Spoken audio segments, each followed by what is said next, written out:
I took that redundancy package and said, right, we'll give it a go publishing your next book. We want to help teachers as much as we possibly can. The challenges, the need for resilience and determination and to go again and to pick yourself up when something's not quite worked. Please don't tell my bank manager that I've said this. This is the Education Business Podcast for all founders and business owners in the education sector. This podcast is for you if you have an education business or you're thinking about starting one. That could be tutoring, publishing, holiday clubs. It really doesn't matter. You're in business and you're also in education. But most of all, you're focused on improving outcomes for children in the way you know best, through your business. I'm Claire Riley, co-founder of educational resources website Classroom Secrets, and I'll be sharing how to make your education business bigger, better, and have more impact through my own experiences and also the conversations I have with other founders and business owners in education. The Education Business Podcast is sponsored by Classroom Secrets, helping you to support your children's learning.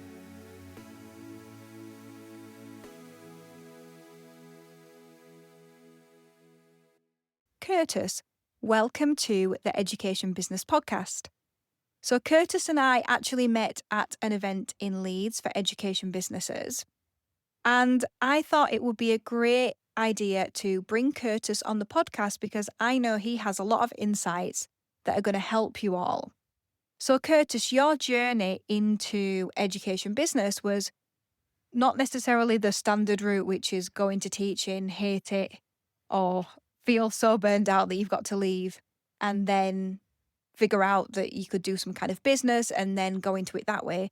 Yours is a different journey and you have been in education business a really long time. So do you want to tell us a story of how that happened?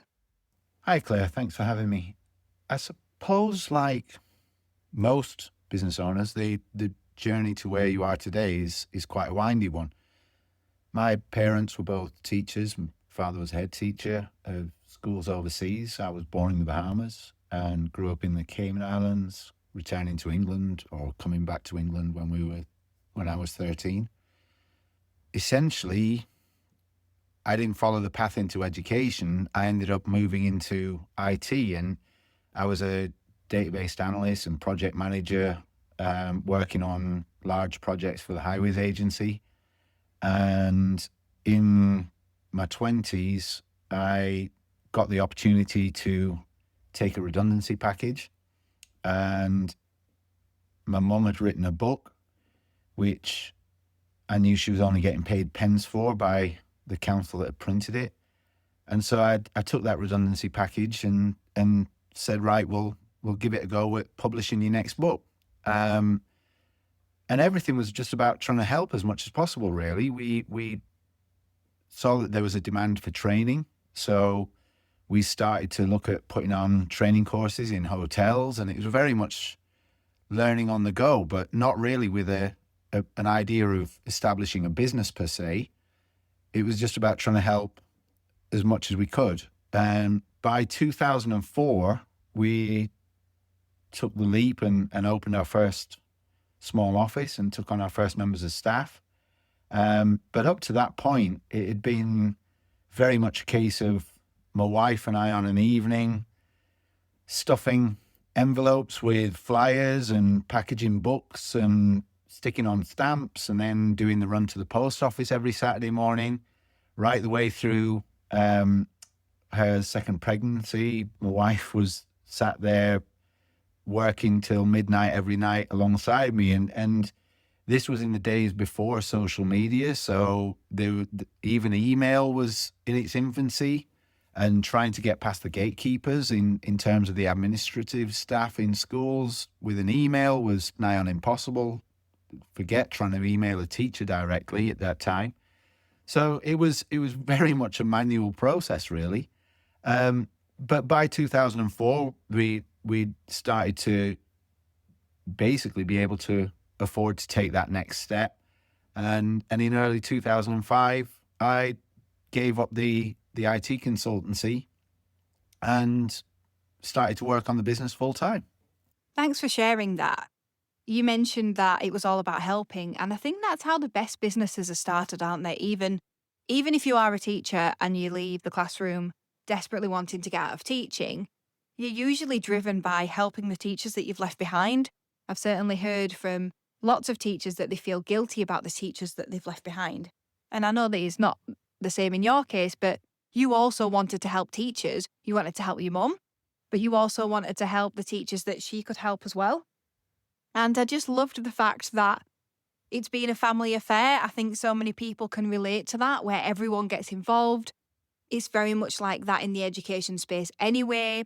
So my husband would help me laminate, and I hate laminating. And I would never do it now because plastic and all that stuff.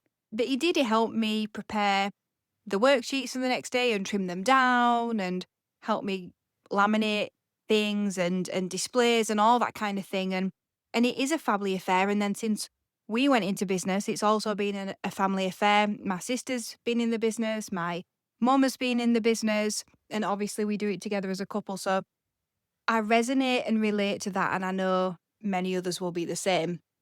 So you also mentioned that you've got a lot of experience really in selling to schools over a period of time where things have really changed, quite fundamentally, really.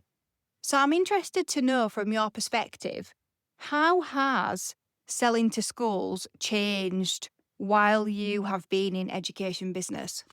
I think just on the point of leaving people behind, many of the teachers that I speak to that have gone into education businesses or become consultants in their own right, um, there's a determination and a set of values and um, a belief that by going into those roles, they can help support more teachers and therefore make a difference to more pupils than they ever could do individually in their own classrooms.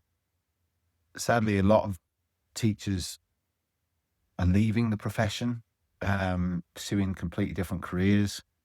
And I think that's perhaps symbolic of just how far reverence and respect for the profession has fallen in society, which is a big question and challenge in its own right, and one that I hope will change. But just in terms of those teachers that stay, albeit outside the classroom, but in, if you like, the industry of teaching and education, I think that they do maintain that resilience, that passion, that desire, commitment to make a difference and to support children. And I think that should never be forgotten. Getting back to your question about sales and how it's changed, I think back to, as I mentioned before, back to the earliest months, years, that I share your pain about laminating. We were stuffing tens of thousands of flyers into envelopes and very quickly learned to use mail merge and printing our own labels. But one of the biggest changes for us was getting a franking machine so that we didn't need to stick stamps on anymore, and could save a little bit of money on standard stamps as well. But we were fortunate to have a really, really helpful, friendly postmaster who we dropped the envelopes and the books off and everything on a Saturday morning, and he'd help us to organize and collate everything, and we just got to pay one check at the end of it all. And that made a huge difference for us. But thinking forward, at that time, much of the messaging that we were sending out and that other companies were sending out were all focused on academic prowess and efficacy and trying to impress people with how clever you were. And there was a lot of effort to try and, in many cases, to establish education personalities in the belief that that would draw people out to hotel-based training and increase the demand for face-to-face CPD. And there was a lot of focus on individuals becoming, if you like, ed celebrities. And I think that's changed quite a lot now. Personally, I could never have imagined proposing online training just before COVID, let alone 7, 8, 10, 15 years ago. Through COVID, I spoke to dozens of teachers every day, and what they were asking for was blunt, simple advice that would help them to avoid confusion and frustration for parents and children, yet deliver some impact and value in terms of educational content and learning. So coming out of COVID, we tried to continue in that vein and be as honest and succinct as possible. And just to help, as I said before. So in several years ago, when Frank Sutty from Freeze gave me a call and said, could we meet up for a chat about an idea he had for a Northern Education Forum, I was honored and delighted to sit down and talk things through with him. And I think that's been one of the most helpful things for me is getting to meet people like yourself, like Sarah, like from Lexonic, like Tony from White Rose, and listening to people like Anthony Coxon who share those stories that you're not alone. The challenges, the need for resilience and determination and to go again and to pick yourself up when something's not quite worked. They're vital. And those of us working in education business need to have those qualities in spades, as it were. So nowadays, when I think back to comparing to how sales used to work, in our experience anyway, pre-COVID, everything then was print. When we started developing Big Maths Online, there was a huge concern and reservation from a lot of people that it wouldn't work, that you couldn't sell an online subscription. I was determined to kind of push it through, building on my background in IT and whatever else. And I've always tried to work on the KISS principle of keep it simple, stupid.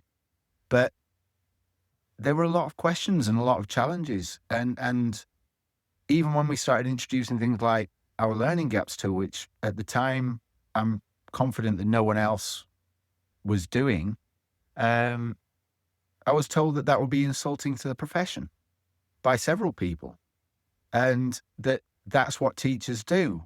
A system should not be telling teachers what learning gaps a particular child has. That's what a teacher does. They know the children best. So technology and practice in the classroom has changed totally in the last decade, as has sales. So where we were sending out flyers, and I mentioned before about the advent of emails and not being able to get past the school administrator, let alone email an individual teacher, thinking of things like using Facebook in its infancy, people just didn't do it. It was unprofessional. And so today, I think the biggest challenges from my perspective are that there are all sorts of people and businesses who can tell you about all these KPIs and the Kevin Costner type stories of build it and they will come. And you do sometimes enjoy short-term success and you ride that crest of a wave for a little while and then suddenly it stops. And then you've got to come back to the resilience side of things again. But from our perspective, the most important marketing tool is word of mouth, and being able to have conversations with teachers is more important than anything else, I would argue, because even more so than with school leaders, and not meaning to sort of offend anyone, because teachers can tell you the impact of your resources, products, strategies, techniques. They could tell you the impact on children and whether it works or not, whether children enjoy it, and that's the most important thing. So if you can do a good job in making children's lives better and improving progress and the outcomes for children, then teachers will talk to each other about it. And I think as long as there are schools with teachers and children, I think that will always be potentially the most powerful form of marketing and sales.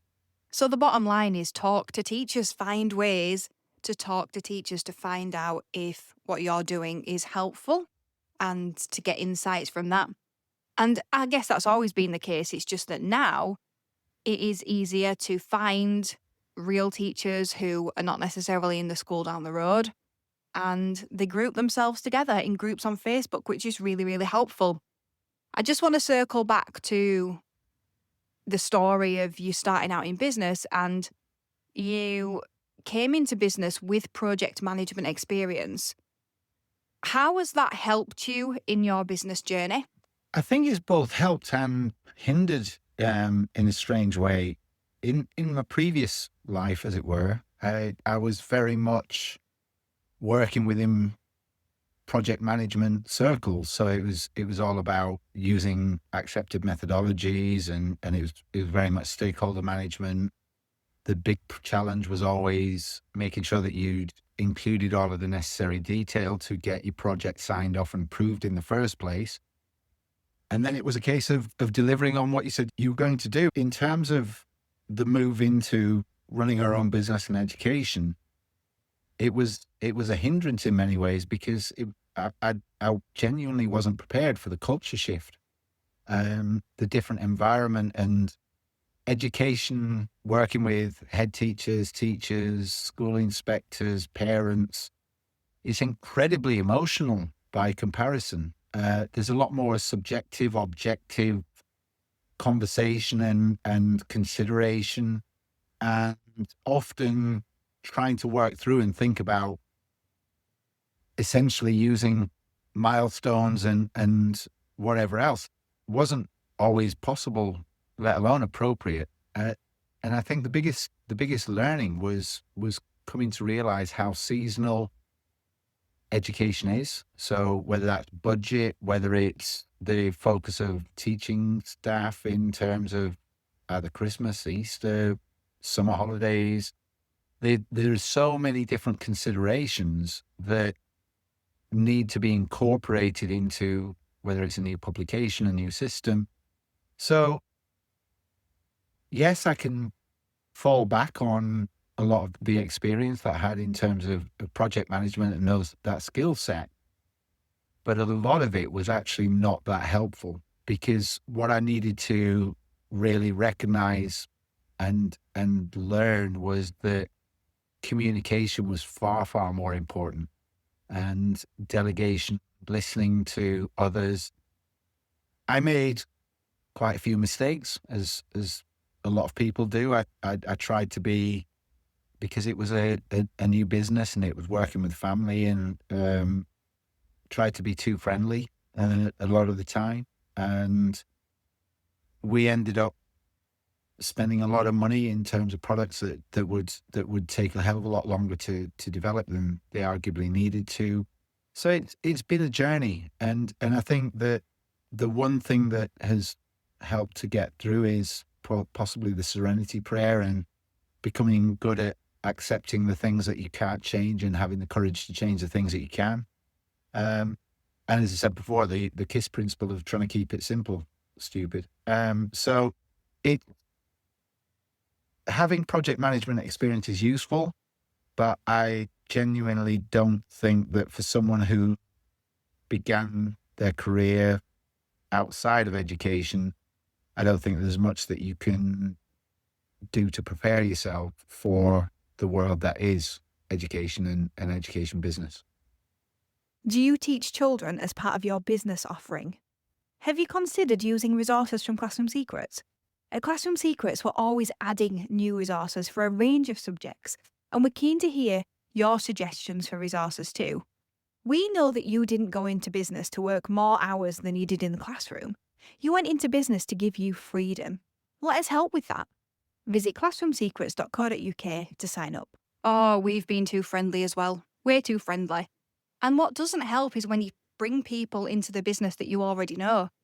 We've brought in family members, friends, and also just people that you generally know. And then I've found that they then would describe you as a friend, even though they don't do anything towards that friendship, whereas you wouldn't, and that complicates things even more. It's just, do you know what? We tell our mentees now, the business owners that we mentor, just not to go there.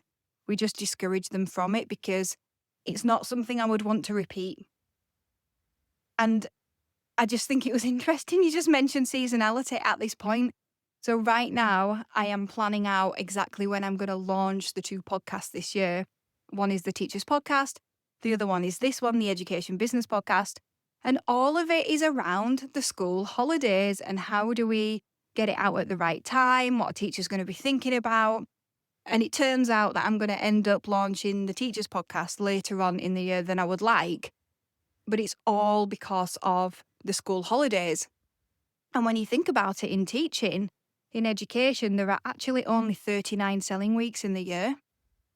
And you have to factor that in, and you have to pay your employees for 52 weeks of the year.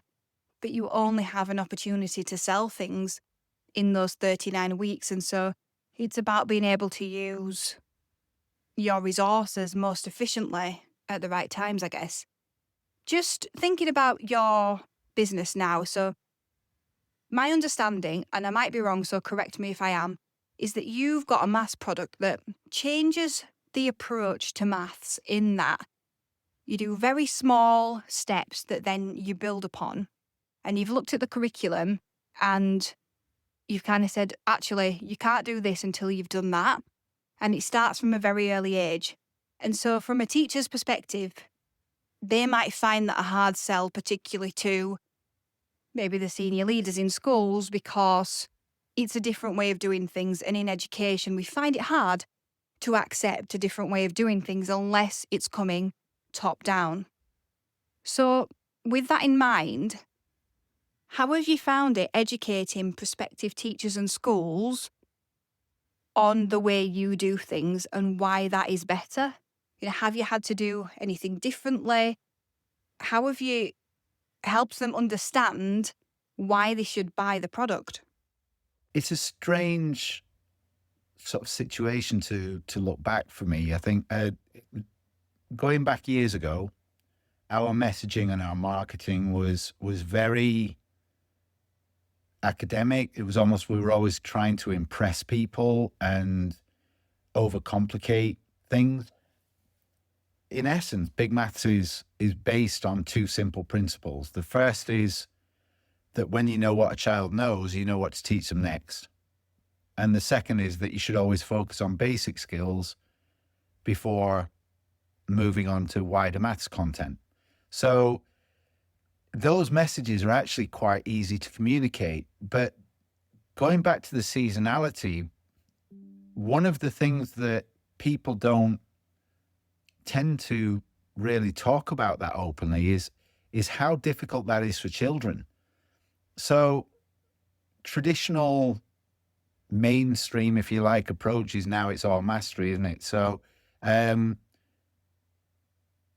around and say that because a child is 7 years old or 8 years old or whatever, we can say that in September 2026, we're going to teach them Roman numerals. That's insane. It makes no sense whatsoever to me. It's just as logical as saying that you walk into Primark and say, can I have 36 pairs of pants, and expect them to fit every child in class. So with Big Maths, the principle is about recognizing where the children are on their learning journey. And it's about recognizing weekly what they can and can't do, celebrating their successes, and using the things that they can't do to support the teacher in their lesson planning for the coming week, fortnight, for example.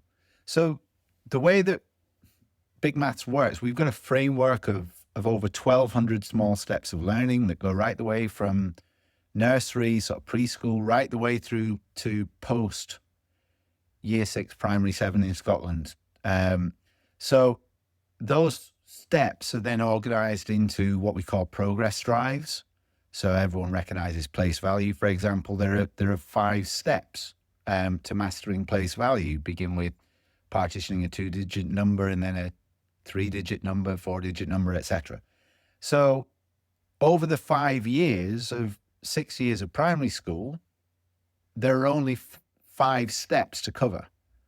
If you look at addition and subtraction and the calculation progress drives, there are 30, 40 plus steps in those particular threads. So we have the progress drives, and those are organized into sections of either basic skills or wider math skills. And it sounds overly complicated, so I won't try and go into more detail on that. But hopefully it's explained quite well on our website. But in terms of what that means for teachers, each week the children do their challenges. And the objective of the challenges for the children is simply to beat their best score. So if they beat their best score, they get a certificate. If they get full marks, they get a certificate. If they get promoted, they get a certificate. So there are 3 challenges, so they could get 9 certificates each week if they constantly beat their best score, got full marks, and got promoted every week, which they can't, but it could happen, I suppose. Their answers then tell the teacher how effective the teaching has been that week, how effective the homework and the practice activities have been that week in securing the target skills for each child in that class.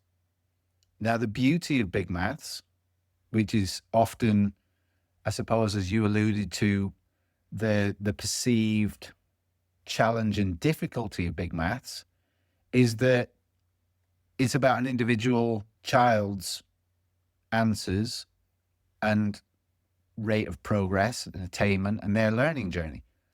So whilst we identify those learning gaps, etc., we also provide tools that make it easier to plan and respond. And we have space practice resources that mean that you can differentiate far more easily than you might anticipate. But instead of being a huge overhead and challenge, it means that you can have 2 children who are working at the same chronological age, but their reality is that they are working 2 years apart in terms of age-related expectations.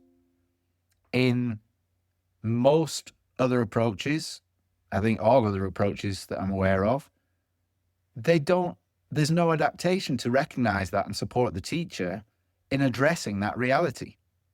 Well, in Big Maths, it's quite straightforward. So it's hopefully the conversations that we have now are blunt enough and simple enough in the first instance to encourage teachers to have a Zoom tour, which takes about an hour, and go through, share the screen and explain in more detail how the framework works, how the various tools for planning, tracking, all that sort of stuff work. And in all honesty, the response is almost always positive and refreshing, and teachers can see that this makes perfect sense in terms of a model to teach children. And in terms of most schools that are contacting us, they are facing challenges with mental math skills, with fluency. That's not an issue. In fact, it's one of the strengths of Big Maths, because we focus on teaching the basic skills first and prioritizing number knowledge and the 4 main operations. So it's often quite enjoyable to have those conversations and tours. And when people start to realize, going back to the seasonality again, that we begin the implementation of Big Maths with a baseline assessment to work out where children are on their learning journey. because it's not about chronological age. And we have a number of schools who, when children come back to start the new academic year, they'll do a new baseline assessment. Some schools do a baseline assessment after Christmas. So wherever there's a reasonable distraction from the weekly routine, teachers feel they might be different, they'll conduct a baseline assessment for two reasons. One, it's actually quite simple to do. And two, the kids love it. You can present it to the kids as I'm not going to stop you. As long as you keep getting 10 out of 10 on these challenges, you can keep moving on up through the levels. And so the kids begin and think that they're going to go all the way up and complete the whole journey. And often they just reinforce where they were just before the break. But it works. And the big challenge that I've got at the moment is an increasing number of teachers and schools getting in touch to say that they need resources post Click 20, which is the end of the primary maths learning journey. Not for kids that are in year 6 or primary 7 in Scotland, but for children who are a year, 2 years away from finishing primary school. They've completed that maths learning journey. So it shows that it works. It shows that children are confident, they enjoy their maths, and teachers enjoy it as well. So it's yes, it's a paradigm shift. Yes, it's different to everything else that's on the market, as it were. But our priority is, please don't tell my bank manager that I've said this, because God knows it should be. Our priority hasn't been about making money and selling. It's been about trying to help teachers and schools and ultimately children as much as is possible. And so my big learning in terms of going back to the project management type question is, I suppose there's always another improvement that I can make rather than focusing on a marketing message or whatever else. A question I wanted to ask you, Claire, I don't know if you talk to your mentees or in other areas about John Rotter's concept of the locus of control, which I think he came up with in the 50s. It essentially, it's how much you feel that you have control over the events that take place in your life, in your career, whatever else. So essentially, it's about internal and external locus of control considerations in terms of teaching and in terms of pupils. Now, I've not seen enough research to talk with authority on the matter, but one of the things that we try to do with Big Maths is to support teachers, to help teachers to identify those learning gaps, those issues, those priorities that they then choose to target with their pupils and their classes. This amplifies their internal locus of control. And from the small amount of evidence that I've sort of found in web searches and whatever else, teachers with a high or a strong internal locus of control tend to experience more job satisfaction, higher levels of motivation, better mental well-being, etc. Teachers that burn out and leave the education, when asked, tend to basically admit that they feel that there's an external locus of control. So they don't have the power to change things. They don't have the power to choose. And that is where I worry greatly about some of the other approaches that basically say that because the date is this, you're going to teach that. But that can't be good for teachers' well-being, motivation, etc. And the same thing applies to pupils. If children are basically feeling Like, their actions are going to contribute to the outcome. So if they do put in the effort and they do, they can see the consequence of that effort, then their motivation, their engagement, and ultimately their outcomes increase. For those children that have got an external locus of control, so they might think that it's purely down to who the teacher likes most as to who's going to be top of the class, or it doesn't really matter what I do, I'm going to do the same thing as everyone else. Well, that demotivates, and the outcomes accordingly gravitate down towards the mean. So as a question for you, is that something that you've come across before, that you talk to people about? Is just for my own interest, and with your experience of talking to people, what do you feel about the locus of control and internal and external influences? I love the principle of the way that it works, because as an ex-tutor, that's exactly what we did. We taught what was the next thing needed. And when I think about my youngest daughter, who is really, really good at maths, gets 100% on a maths test, and that annoys me, I think right now she's being held within the confines of, this is what you learn in this particular year group.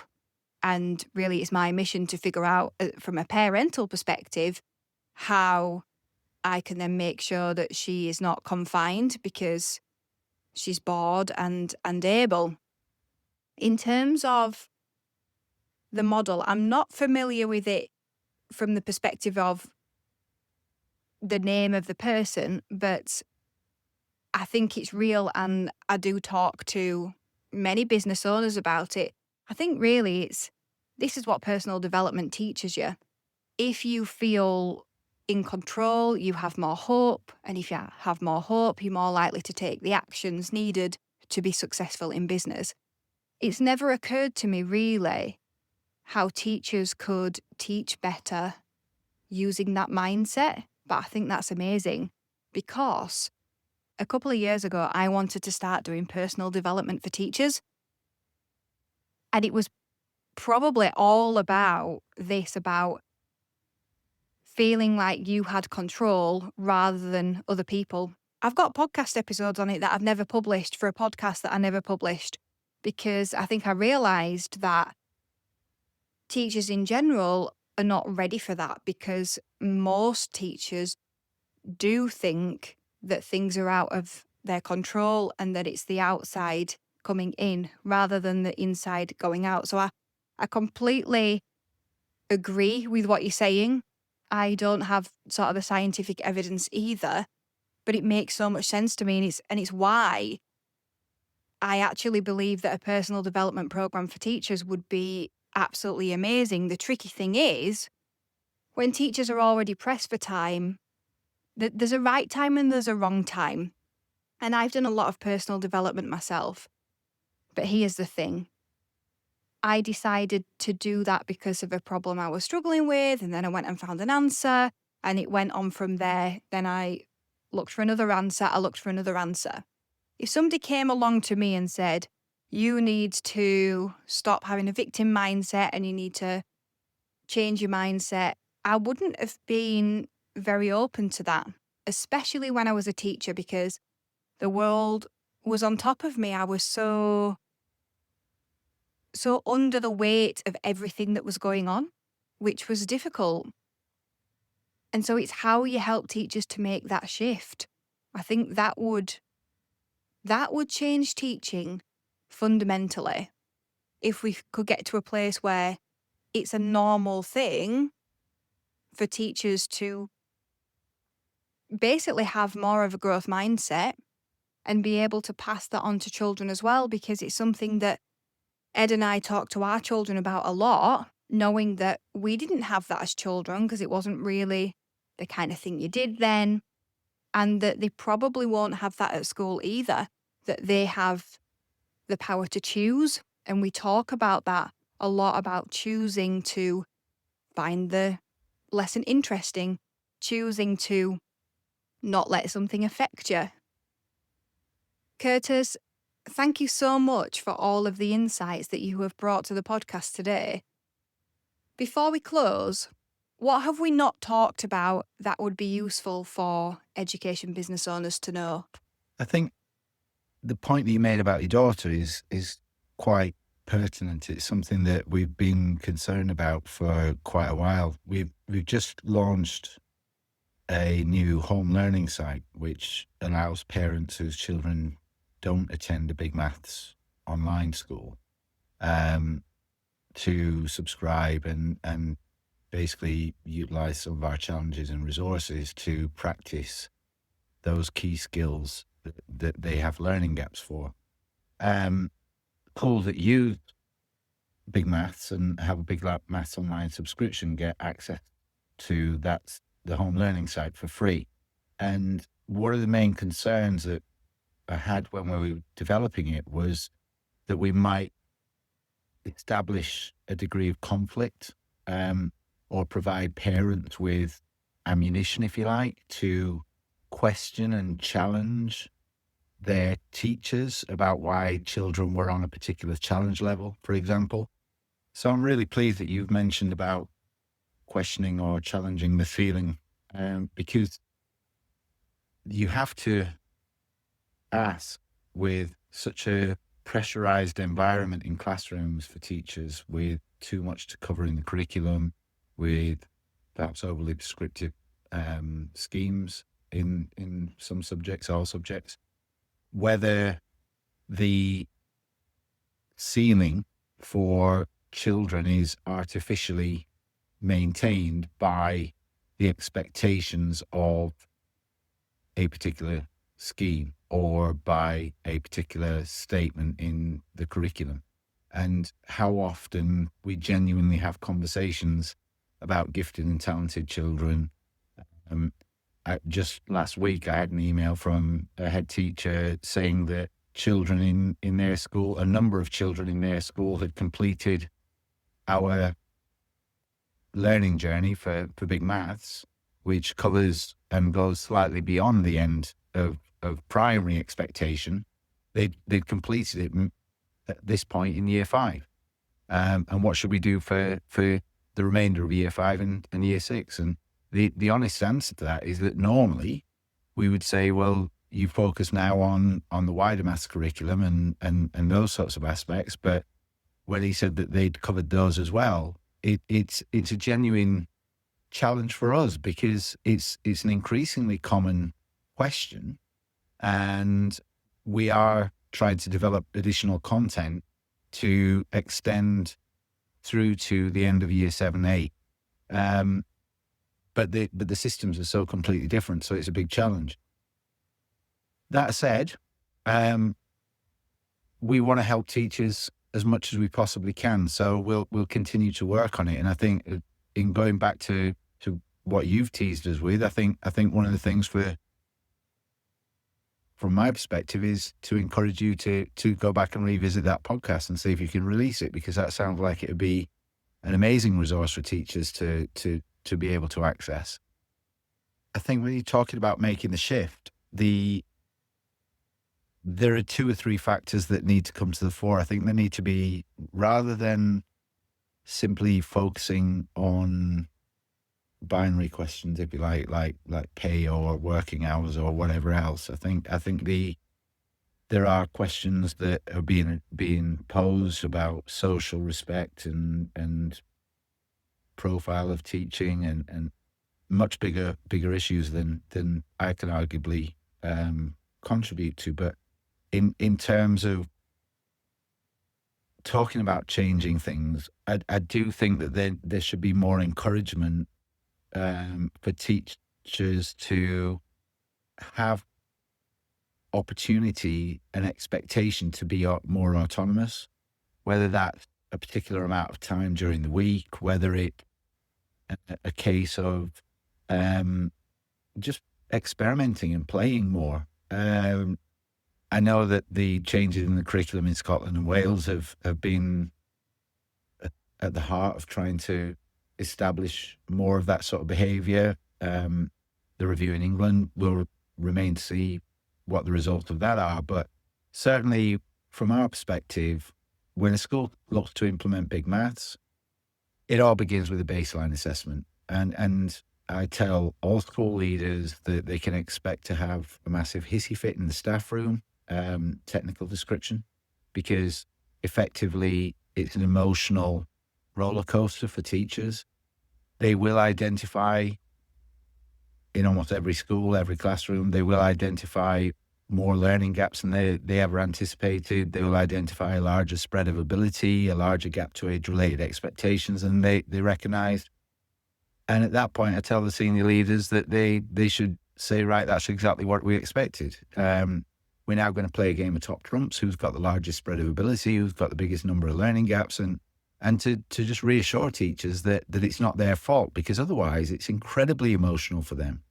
There's anger, there's frustration, apathy, there's downright distrust. And so the next few weeks, we encourage teachers and the school to just focus purely on learning gaps for basic skills, because it's only after that you establish the relationship with the children where the children trust the teacher, because they know they take more ownership and have more understanding of those skills that are stopping them getting full marks and stopping them moving on to the next level, as it were, and getting certificates and those rewards.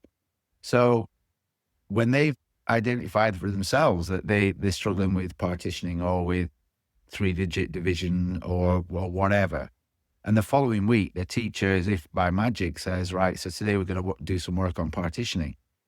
And then the following week, they're struggling and they didn't do well on their multiplication questions.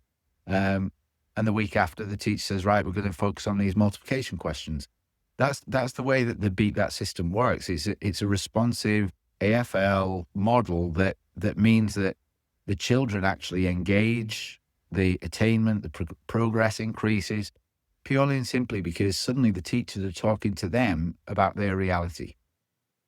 Age is a secondary consideration that, in my opinion, should never be discussed with the kids at all, and arguably not with their parents. You shouldn't have a conversation about ARE with children or parents. It's a teacher, senior leadership conversation. So I think as a final thought from me, if possible, it would be wonderful to see the level of collaboration that we witness in things like Northern Education Forum, to encourage education companies to collaborate and to understand each other's strengths, weaknesses, the opportunities, so that we can better, I suppose, create a consensus in terms of what the best outcomes are for children. And we're outside, to a degree, we're outside of the constraints of the curriculum and the politics. And if we could come up with a model that allows teachers to better control and influence the outcomes for the pupils in their classroom, as opposed to feeling constrained and to a degree powerless, I think that would be a positive way forward. I think I'd like to thank you again for inviting me on this podcast. If anyone wants to reach out, we're always happy to help and have a conversation. And I look forward to seeing you at the next Northern Education Forum, and hopefully some other companies will join us there as well. Thanks again. Thank you for listening to the Education Business Podcast. This podcast is sponsored by Classroom Secrets. To find more resources to grow your business, visit classroomsecrets.co.uk.